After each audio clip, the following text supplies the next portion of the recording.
All right, everyone. Hello, good morning, good afternoon, good evening, wherever you are in the world. My name is Jason Levine, and thank you so much for joining me today for the Friday Masterclass, where today we're going to be talking about Premiere Pro features, and specifically back from AdobeMAX. So just a few short weeks ago, we held our AdobeMAX 2022 conference in Los Angeles, and my colleague Karina Anglada and myself showed off some of the newer features in Premiere Pro, and maybe some things that you were aware of but hadn't actually used in practice. Leverages a bit of AI and machine learning, leveraging Frame.io, which Paul was just talking about moments ago. Thanks for that nice little outro, Paul, there, or intro. Appreciate that. So we're going to be covering all four of the sort of highlighted features from Adobe Max, specifically auto color, motion graphics templates with media replacement, which is something that we actually added some time ago. First and foremost, you can build your own MOGRTs with media replacement in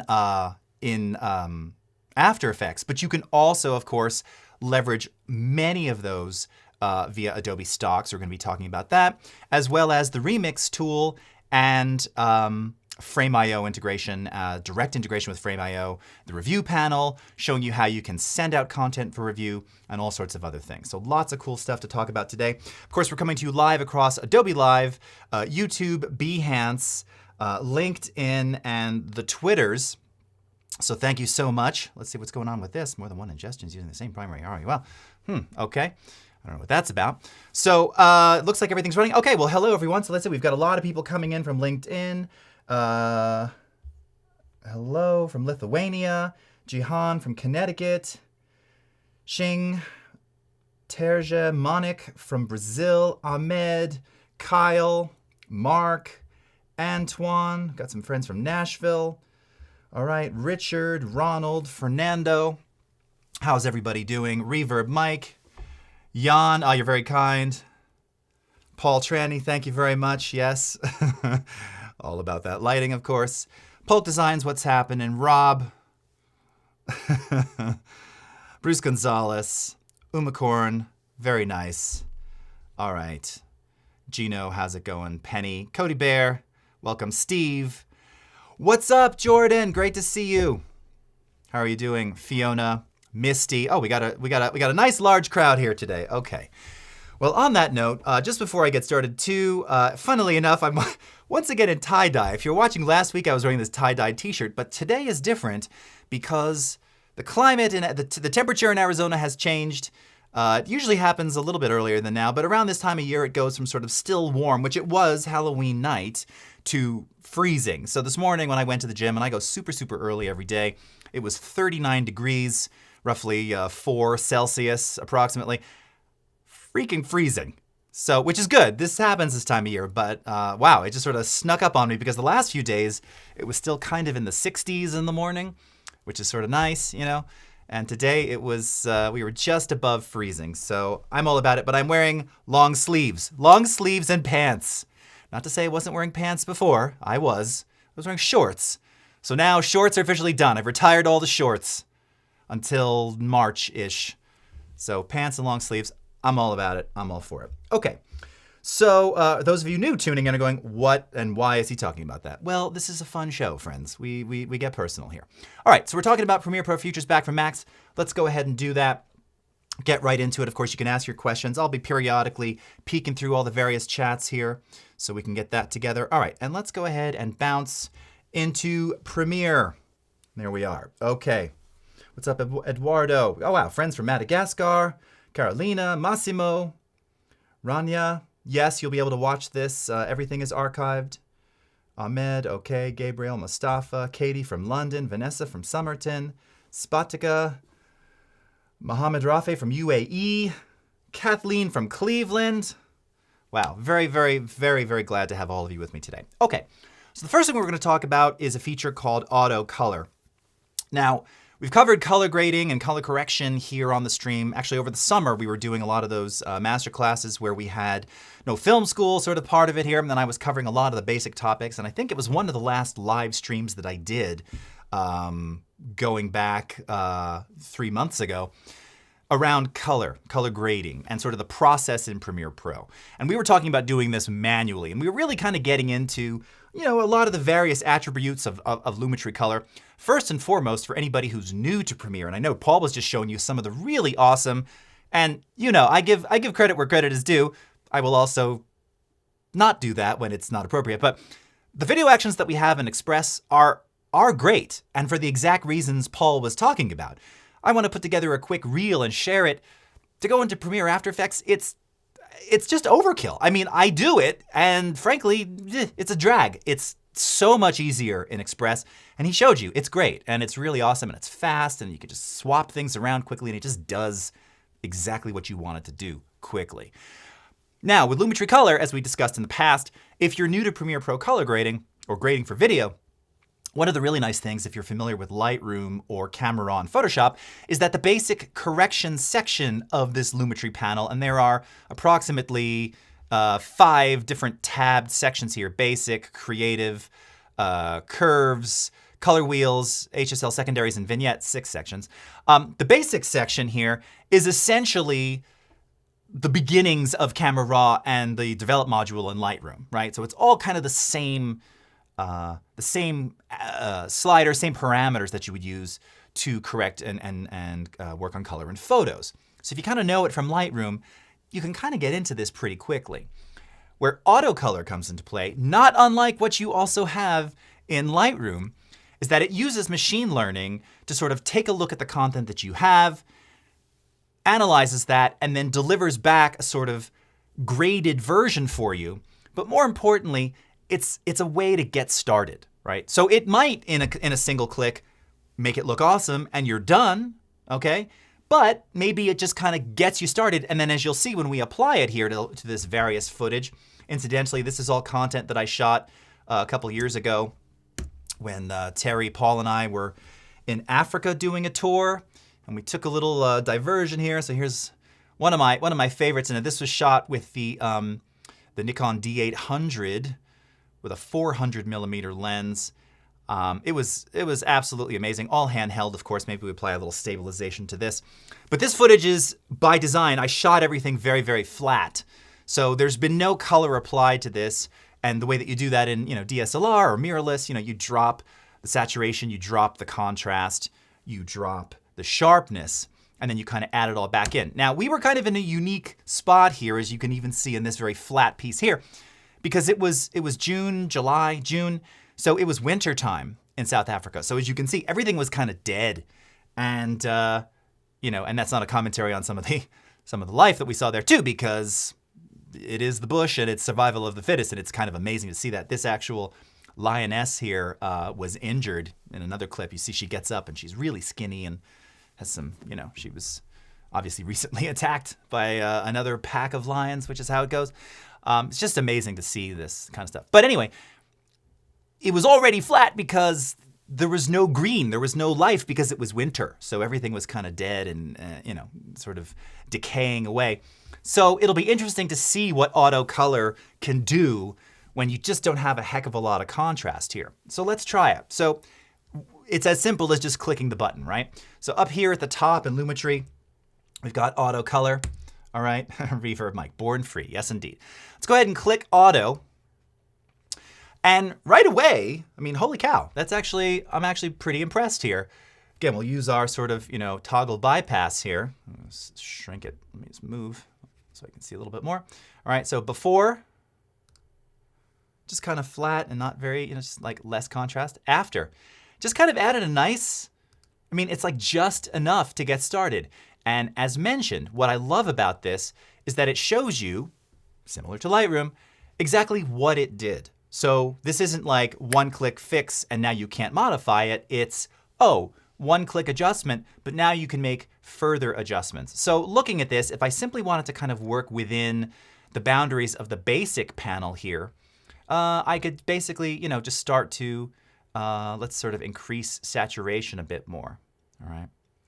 And this was at sunset. This was kind of in the afternoon, all right? Highlights are looking good here. Maybe now it dropped the contrast a bit. Maybe I'm gonna bring it up just ever so slightly. But actually I'll bring the black level down even more. Kind of crush that. We're still getting nice shadow detail here in the legs, not trying to be perverse by zooming in over there. All right. Now, again, as far as the tint goes, you know, there's not a lot going on here. So again, if we go too much into the magenta, no, not right. If we go too much into the green, no, that's not right either. So I think it was like a 0.1, 0.3. But very quickly, before, very, very flat. After, it just like boom, pops. And if we play this now, again, you're really kind of seeing the beauty of that sun reflecting off of the elephant there. I mean, holy, that looks wonderful. Flat, life. Not alive, alive. Auto color, right? Now, we have other tools where we're going to tweak some things. I'm probably going to use that in that last shot, so I'll save that. We're going to use some of the selective color curves, which are these things that you see down here. But I want to get through a couple of these just to kind of give you a couple different examples, all right? So that's the first one. So that looks pretty great. I love it.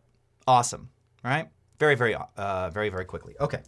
So this one here, now we've got a little bit more color saturation because this was sunrise. So this was probably, I don't know, June. Do we have any friends watching from South Africa? I don't remember what time the sunrise was. I imagine very early. So we've got some color information here, but again, as you look out into the distance, you can see it's just a lot of brush, you know, it's not a lot of like beautiful, vibrant color. Most of it's coming from the sky. So I'm not exactly sure how much it's gonna do here, but let's take a look. All right.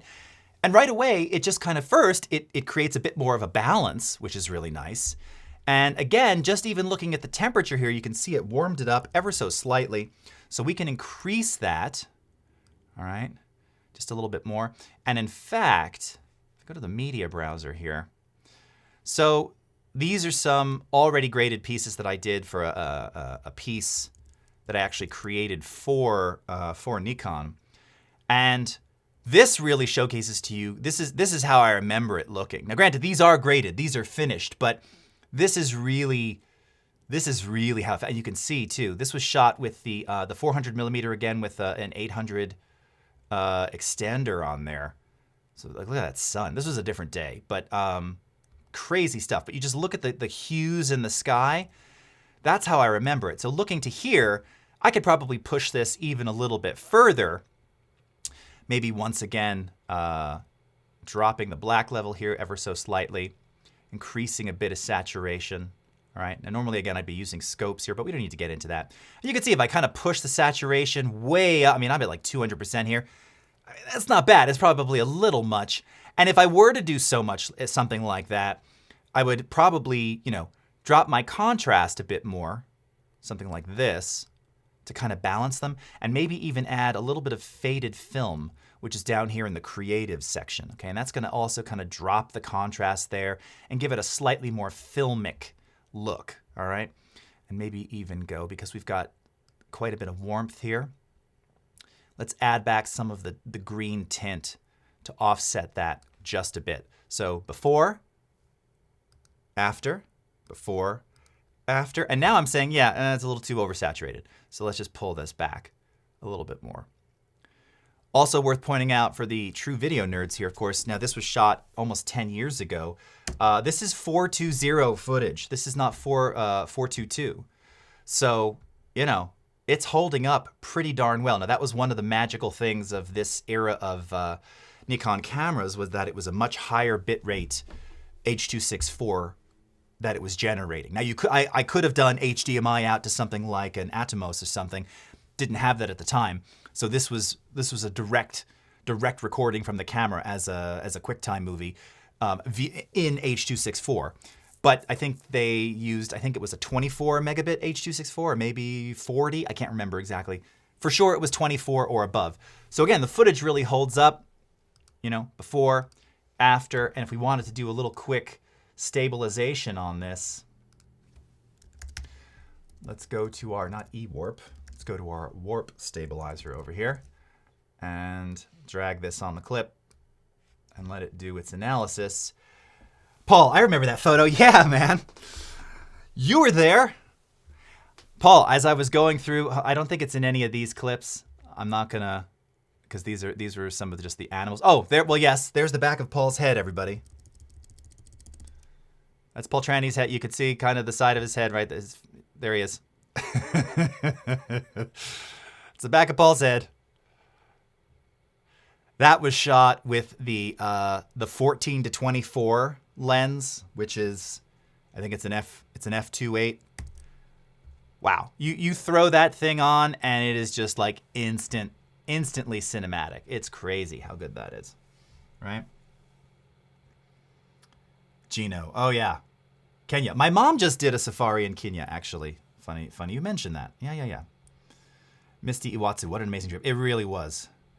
Rob Magnell, how in the world do you store that much footage? Well, funny you mentioned that, Rob, because in those days, that camera, I think it only, I don't even know if it had SD. I think it was still CF card slots. And this is 10 years ago. I know for sure they were 32 big cards. Would I just say big? 32 gig cards. I don't even know if they were 64 gig cards. They were wickedly expensive. That's all I remember. And I just had a lot of them. So Paul I think I shot like 10 cards worth over X number of days. I don't remember how many days it was. Let's look at it stabilized. Oh yeah. And you can see I'm doing a little bit of rack focusing there. So, you know, it's all handheld. So it's not National Geographic. There's a little bit of warpiness right there. That's okay. But, you know, stabilized, it looks way better. Okay. So really happy with that. And again, if we just kind of do the quick before and after, auto color got us, you know, 85, 90% of the way there. All right. So let's take a look at this amazing shot. I mean, I don't say it's an amazing shot because I shot it. Just, again, moments in nature of a lioness and her little cubs.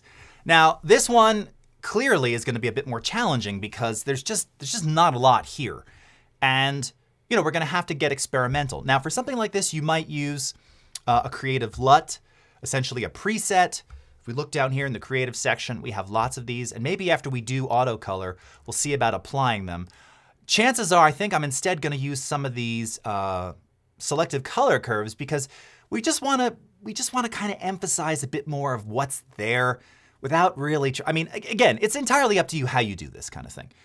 I remember what it looked like. I don't want to throw too much there that wasn't there because that's how it looked. For me, I just try and get things back to the way I remember seeing them. Sometimes I want to overdo it. Sometimes you want to oversaturate and go a bit more stylistic. Certainly if you're making a movie or again, if, you know, whatever, I'm not being published with these things. So I do it for me, but you push it to the limit that feels good to you, essentially, right? Wasim, what's up? Bob Bordeaux, okay.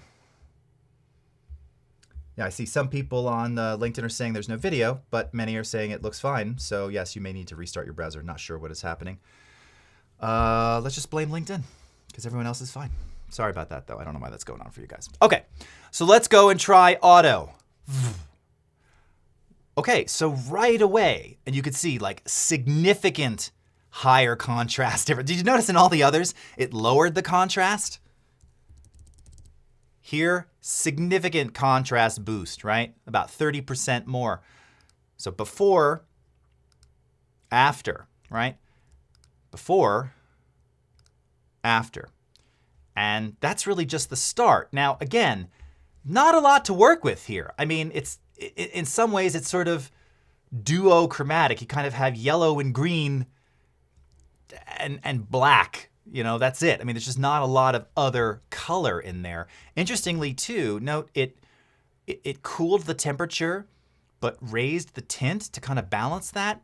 So we're going to kind of play off of that. Now, again, the first thing I'll typically do is see like what happens if I continue to saturate, right? Now, if we go really extreme, this looks bad, right? We don't want that. So, you know, you start to kind of pull back a bit, and then we look at the before and the after. And I'm looking at the stream play out here. It looks pretty good. Maybe back off just a little bit more, okay? I'm thinking what I want to do is actually want to bring out some of these colors here in the plants. Some more of that green, and maybe just bring out some more of the earthy, warmer tones. Now, if you know what you're doing with traditional RGB curves, this here, you can do that. As I've said many times on the stream, I use RGB curves solely to kind of do an overall lift, a contrast boost. I don't do them for color correction or grading because I just don't really know how to make them do what I want to do. However, with selective color, or the hue saturation curves, it's quite brilliant. And the way that this works is you have all of these different modules, so hue versus sat. And what that means is you're adjusting the saturation of a particularly selected hue. These are called selective color grading modules. Same here, hue versus hue. You can adjust the hue of a selected hue, which means that we could actually recolor certain elements in the shot. Maybe we'll try that. We'll see. I don't know how well that'll work on this, but we'll give it a shot. And so on and so forth. Hue versus luma, adjust the luminance, right? The brightness of a particular hue. So you could take the reds, there aren't many, and brighten the reds, or darken, minimize the luminance of reds to create sort of more drama, more contrast. So these modules are extremely powerful. And of course, the way that you use them is with the classic Adobe eyedropper here. So I'm just going to zoom in so it's easier for me to make my selection. And maybe let's start with some of the green here, all right? And I'm going to try and find kind of a neutral representative green. I think this will probably be good. It might even be too yellow. Let me try another selection there. This. That's still kind of going yellow. Let me try one more. I mean, it knows what color it is. I guess it is kind of yellowish. It's still kind of yellow. Okay. So what that does is it gives you, again, the center point of your selection, and then you have the sort of range, the adjacent colors that it will affect. Now, you can simply start raising or dropping this, and you see that as I do that, it's now increasing the saturation of that specifically selected color. Now, you can also notice, though, that I'm kind of freeform moving here. What if I want to constrain that center point? Now, in this case, I actually want to move it a little more towards green, so I don't actually need the constraint. If, however, I want to constrain that center point, I can hold down the Shift key, and now it's just saturate, desaturate, saturate, desaturate, saturate, desaturate.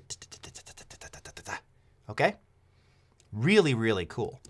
So again, now, if I want to, I can slide some of these points around, maybe kind of affect a bit more of the green. That's exactly what I'm going to do. I'm going to just manually adjust this. It actually seemed like it was doing the right thing. I just want to give myself a little bit more range here. So that's what I'm going to do, all right? And I can gradually increase that. Now similarly, let's see if we can bring out some of these reds. Now there's not a lot. Maybe some of the earthy ground might come into play there. And you can see once again, it's now created this kind of orange-red center point. Let's see. Oh yeah. It actually is. Look at the earth. Look at the ground. Look at those red flowers. Now again, we might be doing a little too much here. So maybe we back off a bit. I'll go a little bit more extreme for the stream, okay? And then maybe I'll do some luminance adjustment on these reds as well. All right, I'm going to constrain it here. And by the way, I'll zoom in a second, but note as I drag up, it's brightening. As I drag down, it's darkening, okay? And it shows you very explicitly on the graph right here. Can you see that?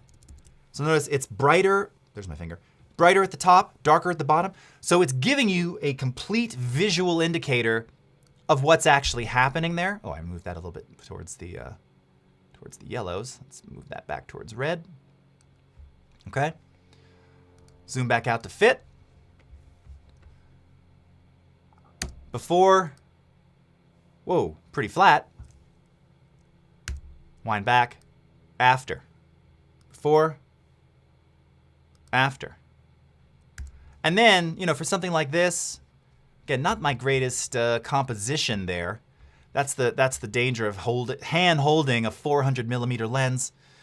I mean, it's fairly steady considering. I'm going to add a little bit of a vignette here, but I'm also going to go into the creative section here and add just a little bit of faded film. All right, just to kind of, again, take a little bit of that digital edge off. And that looks pretty great. And that looks like it did when I shot it.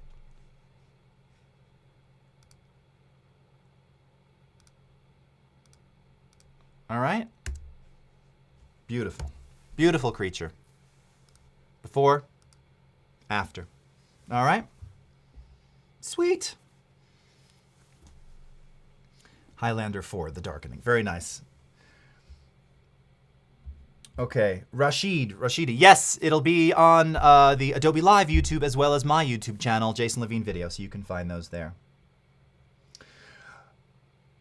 Are most principles similar to Photoshop? I mean, yes, in terms of the actual process of adding color. Again, similarly, and you'll see as we go through this all here, you know, now, again, we could affect shadow tint, highlight tint here. So there's lots more opportunities, you know, if we wanted to push some of the highlights, again, into the sort of warmer red tones. You know, these are things that you would do on photos. Yes, it all sort of works the same or very similarly, but just remember that you're doing this over time. So the differences here are that, you know, as I'm moving through the scene, or as in this case, I'm kind of static in an open air Jeep here.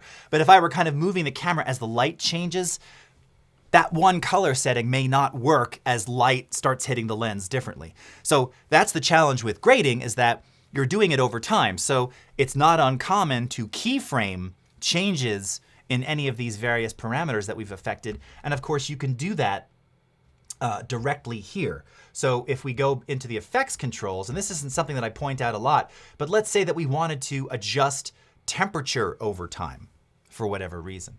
All right, you could set a keyframe. All right, so I'm gonna just do that right now. All right, and it draws a keyframe here. And then let's say, you know, we'll advance like one frame. All right. I'm gonna set another keyframe. And then let's say I want it to gradually get cooler. All right. So now you're seeing warmer, cooler. Okay. So if you ever heard the phrase color timing, that's what that's referencing. Now you wouldn't do that here. That looks weird, or, you know, unless you're doing it for effect. But it's that concept that as light and position change, you may also have to adjust the color over time, and that's how you do it, at least in this example. Okay. Very cool. All right. Very good. Okay. Excellent. All right. So let's move on now to the remix tool. So this is something which involves using the Essential Sound panel. Okay. And maybe for those who are having some issues, yeah, see, a link to, lots aren't. I don't know why some are. People share in the chats what browser you're using. Maybe there's some issue in some browser today. I saw someone was having problems with Chrome earlier. Not sure what that is. We're going to leverage Essential Sound here to find some Adobe stock music. All right. Now, normally I would bring my own music in. In fact, I really should bring my own music in. I just didn't have any saved locally. So that's okay. We're going to just kind of search through some Adobe stock audio. And this is actually great because we're going to apply some music to this little edit here. But maybe we want to make sure that the music kind of fits the duration of the video. And maybe I'll just stick a couple more clips in here. All right, I've got this rhinoceros bit here. I'll color this differently. Cerulean. And maybe we'll end with this leopard, this night leopard shot. So this was amazing too. So by the way, just to kind of show you, again, already graded stuff here. Just beautiful. I mean, we got very, very lucky to not only see the big five naturally. Look at all the flies and everything. Detail is crazy. And we were, by the way, very close to this creature, just so you know. All of these, like very, very close. Part of why they're cropped the way they are is because I was using this extreme zoom. Well, I was zoomed out, I'm sure, but I was using this huge lens because you'd stumble upon someone, we'd drive up pretty closely, and then it was like, okay, get out of the way. You know, they're moving or we gotta move. But this, we found this leopard in the dark, and I actually blogged about this, and there's even a Behance project. Looks like the leopard has a cataract. In fact, it is a corneal injury, as a animal physician indicated on my Behance project. Again, animals fight. And later we saw this leopard climb into a tree where it had like the carcass of some animal it was storing. Probably, I think it may have been a wildebeest, which we'd seen earlier that evening too. Anyway, okay, so this whole thing is approximately 1 minute and 8 seconds, and that'll come into play when we start leveraging the remix tool, all right? So first thing, of course, with Adobe Sound, with Essential Sound rather, we want to choose, what kind of music do we want here? So what do we want? Mysterious? Okay. Exotic and dreamy. All right. So it's going to sort of search through. And by the way, you can search through lots of different categories if you've not used any of this. There's different genres, tons of genres. Filters for things with, voice, and you can search on tempo. You can also see all the various audio partners that we now license Adobe stock audio content from. So a lot of you are familiar with Epidemic Sound or Jamendo. But in this case, I'm just going to do a couple of moods here. And it returned about 17,000 results. Now, as always, record, scratch, funk, hip hop groove. I don't know. I mean, maybe that's the things that it might be actually. I say that record scratch because yes, that could work. So let us see. So I'm going to wind back here and I just want to find something first, right? Now this is also 2 minutes and 21 seconds. That's important to note. So let's take a listen here and just see how this works.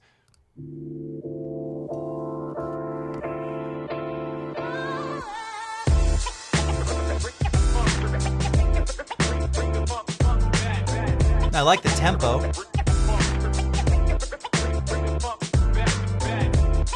Okay. Sure, fine, whatever.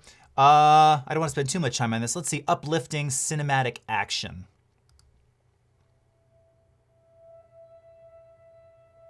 Nope, too slow. Mellow hip hop piano chill groove.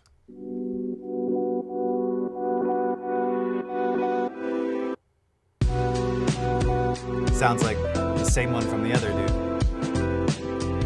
All right, let's try one more. Slow soul piano romantic.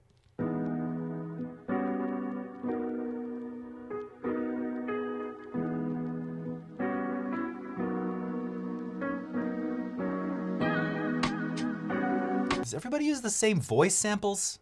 This is why, this is wonderful music.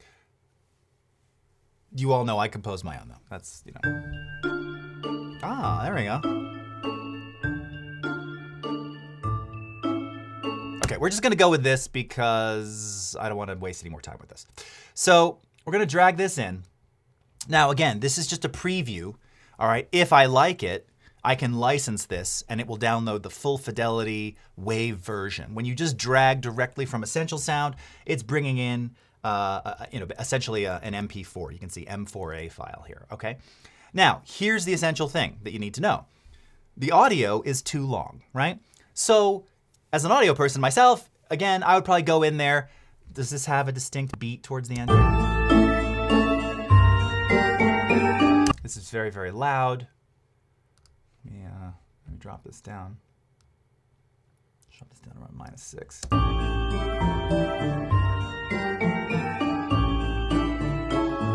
Okay, I chose something really odd. So there's no beat on here, which is fine.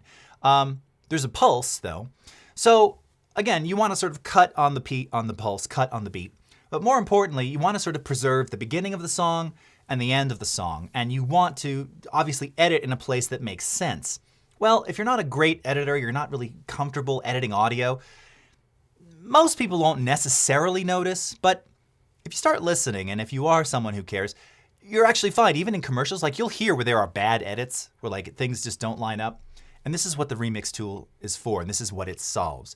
Once again, using machine learning, it analyzes your audio and it figures out the beats, it figures out the duration, it understands duration and the pulse, it understands the BPM, and then it intelligently figures out edit points so that you can simply drag it to the duration that you need, and it edits the track for you and all is well. So you will find the remix tool under the ripple edit tool here.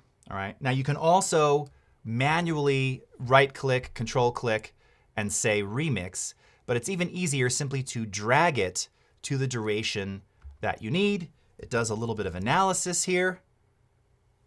All right. MOGRTs, is that like Go-GRTs? Someone has children. Motion graphics templates. Actually, I think our friend in the community, Premier Gal, did a video about that when we first came out with MOGRTs. Now, she didn't do Go-GRT, she did Yogurt, but she was, I don't even remember what the video was. It was very funny at the time. Okay, so right away now, you take a look and you're gonna see that there are these edit points. These little lines, these squiggly lines that you see, these represent the edit points where it figured out how to edit this to kind of fit the duration. Now, you might say, well, how come there's a couple seconds lingering over here? Well, again, it's not time stretching, it's figuring out the appropriate part to where it can edit that so that it makes sense to sort of have that ending. So if you go into the settings here, I just want to show you. All right. If we go into some of our settings, you'll see that you have two methods here, remix and stretch. So, and curiously, actually in Audition, oh, it actually tells you plus or minus 5 seconds. So this is the way that this algorithm works. Now, sometimes it's right on, sometimes not. Sometimes you can affect that by adjusting the amount of segments and the amount of variations here. So again, if I want to customize this, let's say we want fewer edit segments, all right? And let's see if I even redrag. Maybe this will make a difference. We'll see. No, it's still kind of around the same time. But now there are fewer edits here, all right? And let's take a listen to what some of those edit points sound like.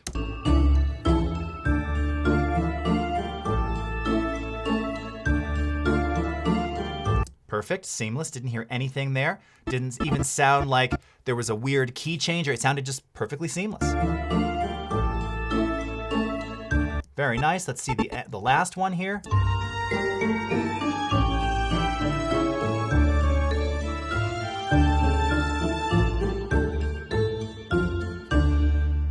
All right.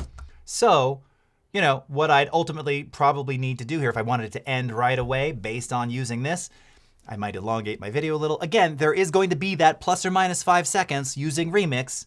So sometimes it's just a matter of reconfiguring it. Sometimes the variations can do that. I mean, it just changes over time.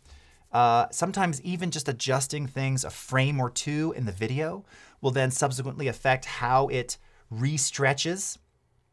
All right, so let's see. Do I have any more here? Oh, I do. Okay, let's try that. Let's see if I now drag this. Oh, actually, no, now it should be fine, right? And I'm going to add a little fade on the end here. So we'll go into our dissolves. Let's dip to black.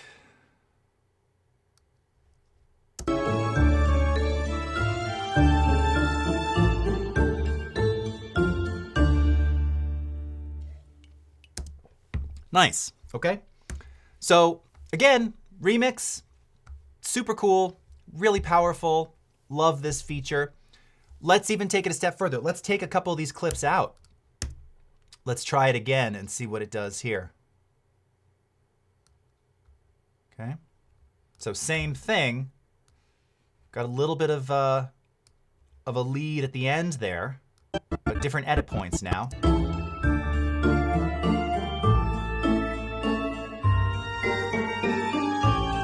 Really nice edit points.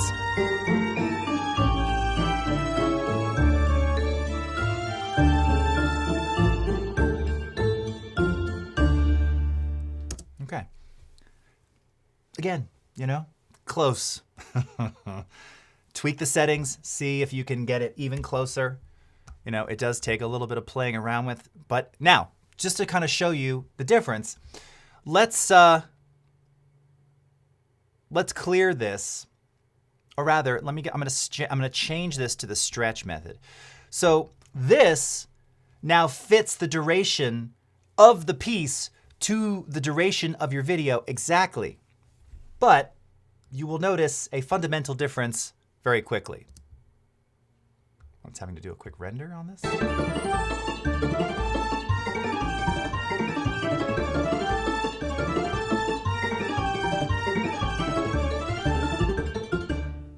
Okay. Oh, what did it do? Yeah, it speeds it up or slows it down based on the duration. So unless you've got something where the music is 2 minutes and 5 seconds and your edit is 2:03 and the remix for whatever reason is just leaving a tail that you don't want, you could probably get away with using stretch, right? Changing from 2:05 to 2:03, I don't know what percentage that is, very, very small. It's not gonna sound weird. But in this case, the original audio was 2:30 or something like that. So we're stretching it down, excuse me, well below 50%. So it's just speeding everything up, and then it just becomes sort of comical. Now, actually, in and of itself, I don't hate it. Kind of reminds me of a Frank Zappa. But, you know, that isn't necessarily what we want, right? We want it kind of slow, dreamy, dramatic. So that's the difference. Stretch is going to adhere to exact timing, but it uses time stretching without altering pitch to fit an exact duration. Remix allows you to drag to any duration where it's actually going to figure out edit points. It's going to cut pieces out, preserve beginning and ending, and just kind of fill the middle in.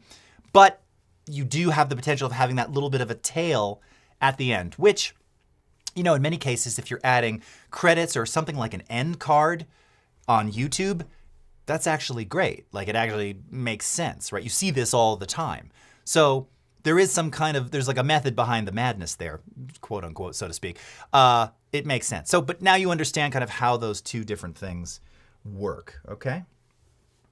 All right. Let's see what else we got. Jihad, gorgeous creatures. Yes, couldn't agree more.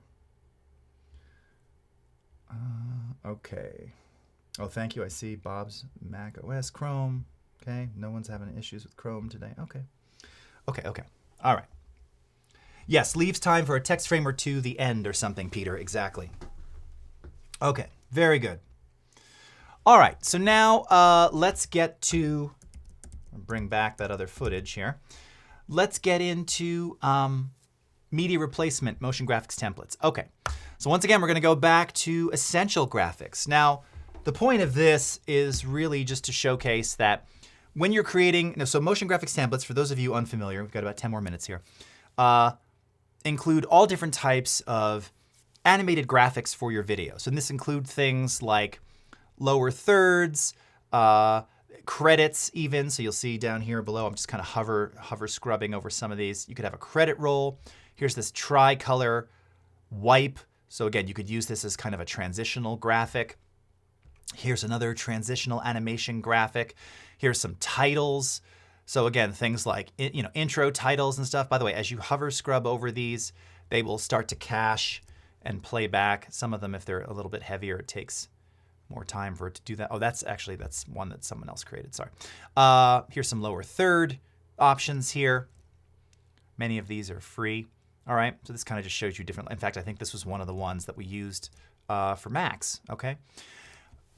The idea of media replacement is we also have templates where there are all kinds of animations that are happening, and then you can leverage the animations, but with your own footage, all right? Hence the concept of replacing media. So this is really cool, right? Because you might have some awesome graphic. You see this a lot in news. You know, they'll have a video playing in a box, and then the globe spins around, and there's another box, and then something else. Well, prior to media replacement as a feature in motion graphics templates, you would have had to have reauthored the template to change the footage. Now it's a function of the motion graphics template, and you can create a drag and drop state that makes it really easy. What does that all mean? No one understands what I'm talking about. All right. So we're going to go to Adobe Stock within Essential Graphics. We're going to type media replace, and let's tap free. Maybe tap free first. All right. Media replace. So these are all free, downloadable motion graphics templates that have media replacement attributes, okay? And like I was just saying, sports. So here's like an example, right? So here they've created these sports modern titles, and you can see that in each of these different shapes, they have different video playing inside of them. The video that is playing inside of those is swappable. So you download the template, you drag your video in there, and then it looks just like this, okay? Super cool, super simple. And these are free ones, all right? So let's look for something, I'm kind of looking for something a little more, oh, this one's cool. I like this. What is this? Versatile split screens title. Okay, I like kind of matte title thingies. Oh, neat. So this might have, it looks like this might have multiple video drop zones that you can use. So let's try something like this. This could be cool. Now again, some of this, you know, you'd want your video kind of formatted properly to fit these mats, but you get the idea. Let's see. I don't know what this is going to look like. So let's just go ahead and let's download this. And it's free, which is really nice. Now when you do that, it's going to appear in My Templates, okay? And then from there, we're going to drag this into our timeline, all right? And now when I hover over this, you're actually seeing what it is. Now, when I click on it, if we go into the Essential Graphics panel, now you can see all of the various controls that you have the ability to change. And this one has tons. Look, light leak controls. Wow. Light position. Okay. Text controls. Obviously, we don't want it to say split screen mats. Maybe it's going to say something like animals in the wild. You can change the font. They give you that option here. You can change the style, the size, the title color. All right, outline controls, drop shadow controls. So many of these have so many different controls. Matte, all right, so you can choose the matting option. Wow, really, really cool here. And then you have the media replacement settings here. And this little graphic represents the media that you can drag and drop into there. So let's just go ahead and take a couple of these clips. Now I'll use some of the other, they'll be ungraded, of course. But let's take, let's say, this elephant here. And I'm going to drag that right there. And it appears right there. And let's grab media 2. And let's go with our lion cubs and drag that in there. And then let's go to media 3. Twirl that down. Again, these have so many options. And let's go rhino. And drag that in there. All right, now again, that one's not quite formatted quite perfectly. So maybe we make an adjustment on that. Oh, whoops. So I'm adjusting it in the frame here. Dragging that over so we see his head. Oh, of course, that's going to affect, I don't know where it is. I'll have to play it back to see. All right, and let's go ahead and scrub through this. Yeah, I'll need to reposition that. Again, you have the positioning controls right there. Okay. Oh, and I see media position, duh. There we go. Move that in a little bit. All right. Scrub it. Pretty sweet. Now you're going, well, why is it playing back so choppily? Well, yeah, because it's got 3 HD videos in there, and this is clearly an After Effects template. So again, it's using the After Effects render engine under the hood here to handle some of this stuff. So as you scrub through, it will begin to cache your frames, making that playback better, faster, more efficient, etc. Now you've also got background controls here. Oh, it looks like it's just background color. What else do we have? Oh, amount of noise, matte controls. Oh, 2 left, 1 right. Oh, that's cool. 3 videos horizontal. Oh yeah, sweet. Oh, and see, I messed up the, because I changed the position on this one. Oh, wait, what was it? It was this, right? Yeah. And I'll set this back to normal.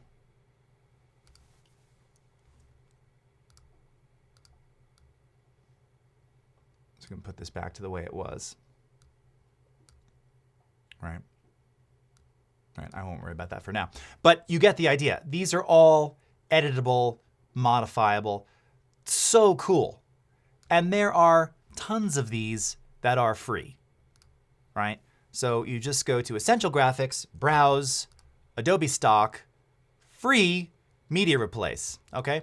Now, there's also Premium. So if you've got licenses, if you have credits, and look at this. There are 65 pages of results of these. And I got to tell you, the free ones are awesome. Like, there's great free ones.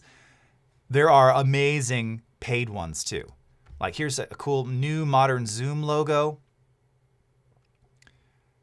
Like, some of this stuff, again, it's everybody has a preference for style, but like, I don't know, this is pretty sweet. This is pretty cool looking. Very kind of now, for my money. Maybe you hate that. You're like, nope, that looks like 2014. Okay, well, that's up to you. So many cool ones here. And then it tells you all the various attributes and how they're created. And, by the way, if you don't have any of the fonts, I'd like to point this out too. If it uses a font, so yeah, here's, I don't have Balboa Extra Black. That's what this is telling me. Of course, these are all Adobe fonts. So when you license the content here, it automatically downloads and licenses that font for you. All right. Okay. So for our last number, we're going to talk about Frame.io. We've got about 5 minutes here. So I can do this real quickly. Essentially, Frame.io is really the best way. And by the way, anyone who's a Creative Cloud member has access to Frame.io today. You don't need to buy anything additional. Yes, you can buy more storage, and there are other sort of plans for adding more storage and sharing capabilities in Frame. But every Creative Cloud member, full Creative Cloud member, has access to Frame.io and storing content, and thus allowing people to review content, comment on it, and then those comments can appear back in their Premiere Pro interface. So one of the really wonderful features of Frame is that it allows you to export directly from the Premiere Pro timeline. So here's what I can do. I'm going to come up to our Frame panel here, and right now I'm inside of a project of mine. You can create, your own projects. So I just call this Jason's team, and this is just kind of all random stuff that I've been working out. There's some Max stuff in here, some of the Max demos. Here's Shark Puppet, all right. And directly from the Premiere Pro timeline, if I wanted to share this with someone, I now have the ability to upload directly to Frame. So I'm going to do that. Oh gosh, we only have 3 minutes. All right, so I'm going to choose Active Sequence, which is going to be this auto color one. I'm just going to use the work area here. I've got a couple different presets that I can choose. Let's do Web 1080. And then I'm going to say export markers as comments. I don't have any markers in there, but if I did, those comments would already appear in Frame. And then I'm going to choose Upload. Now you also have auto versioning here, which is super important because this is going to allow you, if you're going to have subsequent edits, changes to this particular timeline, it'll keep a record of those. This was something that I showed in the Max keynote. Again, because this is all integrated, by the way, it is now launching Media Encoder. You'll see it bouncing down below so that it can render this out into frames. It's going to take a second. I should launch Media Encoder, 3 minutes. As you make changes and you re-upload, it stores all the various versions for you, which is super cool. So, and then you saw, like I showed at Max, how you can have this side-by-side comparison view. Really cool, all right? And you can see here it's now rendering pretty quickly, all right? And then it's going to upload also quickly, all right? So we'll do that, okay? It renders, and then of course it has to upload this to the Frame.io sort of web-based review service. Now, by the way, if you don't see your Frame panel, it is now an integrated panel in Premiere Pro. Review with Frame.io right there, okay? So it has now been uploaded into Frame. It is now shareable via Frame. Now, admittedly, the upload is done. It's already stored all of that. It does take a few seconds, so I don't know if we're gonna have enough time. We're gonna have to see. But let me show you sort of the options that you have. Now, for this whole project, I can share this with people. And we see we have like share for review and share as presentation. I can also add collaborators to this entire project. From an individual video, I also have the similar options. So I can share for review, okay, or share as presentation. So just real quickly, share as presentation. Again, my friend Karina showed this. What's nice about this is what you would use if the video's done and you kind of just want to showcase it to people. So this allows you to do a couple of things. First of all, you'll have like a colored play button. You can use a specific branded color. You can add a background color. You can choose the type of theme. It'll also do watermarking. It'll also do native, oh, what just happened there? Why is the stream spinning? It'll also do native branding if you so desire. So this is really super cool. But more importantly, if we do share for review, oh, could not make a review link. Let's try it again. Share for review. Oh. Did my internet just drop on this computer? Share, but don't overshare. That's very funny. All right, let's see if this is allowing me to do it. Oh, it looks like my internet on this machine is down. Okay. Well, or it could be the frame service. I'm not entirely sure. Either way, you create the shareable link here. You can then share that out to anyone via email or anywhere else, and then they can review and comment on that. But friends, that is all the time we have. So stay tuned for the DCC coming up next. Thank you. Have a great rest of your morning, afternoon, evening, wherever you are in the world, and we'll see you again next time. Take care, everybody. Bye-bye.